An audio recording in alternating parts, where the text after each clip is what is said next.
మేమైతే ఇక్కడ నెక్స్ట్ మొక్క తెచ్చుకోవడానికి అయితే ఎర్రారంకి వెళ్తున్నాము. కోదాడ దగ్గర ఉన్న ఎర్రారము 2-3 ఇయర్స్ దగ్గర ఫుల్ ఫేమస్ అయిపోయింది కదా బాల నరసింహస్వామి వల్ల. ఏవేవో వాళ్ళే క్రియేట్ చేసి బాగా పేరు తెచ్చుకోవడానికి ట్రై చేసినారు అని విన్నాము. తర్వాత ఇప్పుడైతే అంత అసలు జనాలే లేరనమాట. కానీ అప్పుడు చాలా క్రోర్స్లో వాళ్ళకి విరాళాలు మనీ అట్లా వచ్చినాయి అంట.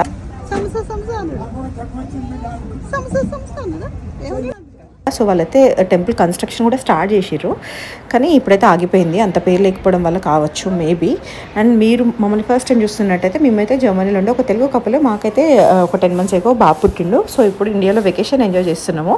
మేమైతే ఇక్కడ కోదాడకు వచ్చేసినాము. And for the first time ఆడైతే పల్లె వెలుగు బస్ ఎక్కిండు ఇవాళ. ముందు electric bus and also express ఎక్కిండు కదా, ఫ్రీ బస్సెస్. ఇవాళైతే పల్లె వెలుగు ఎక్కినాం అనమాట. అండ్ ఎర్రారం రీచ్ అయిపోయినాము. చూడండి ఎంత ఖాళీగా ఉందో, చాలా సింపుల్గా అయిపోయింది. మా అన్న తీసుకొచ్చిండు. మా అన్న కోదాడలో ఉంటాడు అనమాట. ఆయన వచ్చి వెటర్నరీ డాక్టర్. సో అక్కడ వాళ్ళందరూ తెలిసిన వాళ్ళే అనమాట. గోశాల ఉంటుంది కాబట్టి వాళ్ళకి ట్రీట్ చేయడం అవన్నీ చేస్తుంటాడు. సో మా అన్నది ఇక్కడ తీసుకొచ్చిండో మేము వెంటనే మొక్కుకొని దండం పెట్టుకొని కొబ్బరికాయ కొట్టి అక్కడ నిత్య అన్నదానం జరుగుతుందంట. అంటే 24/7 అన్నదానం నడుస్తూనే ఉంటుంది. మార్నింగ్ 9కి స్టార్ట్ అయిపోతుందంట అన్నదానం. సో వెళ్ళిన చోట అన్నదానం అంటే తింటే మంచిదని నేను ఫీల్ అవుతా పర్సనల్గా, ఎందుకో అందుకని చెప్పేసి అయితే ఇక్కడ కొబ్బరికాయ కొట్టి తింటాం. నేనైతే తింటాం, మా మమ్మీ తినదు కానీ.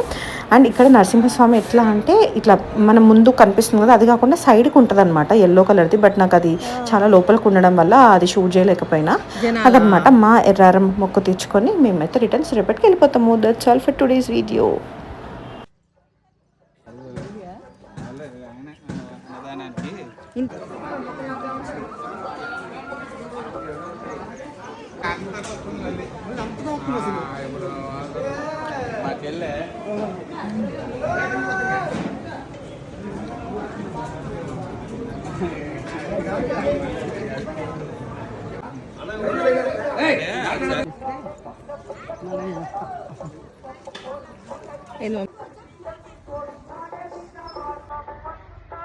ధ్రువ్ అండి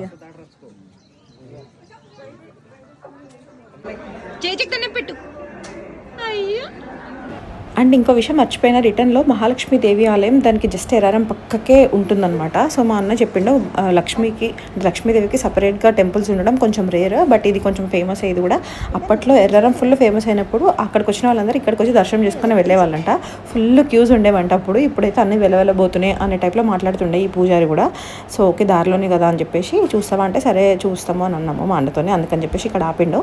ఇక్కడ కూడా లోపలికి వెళ్ళి అర్చన చేయించుకొని దండం పెట్టుకొని వెళ్తామన్నమాట.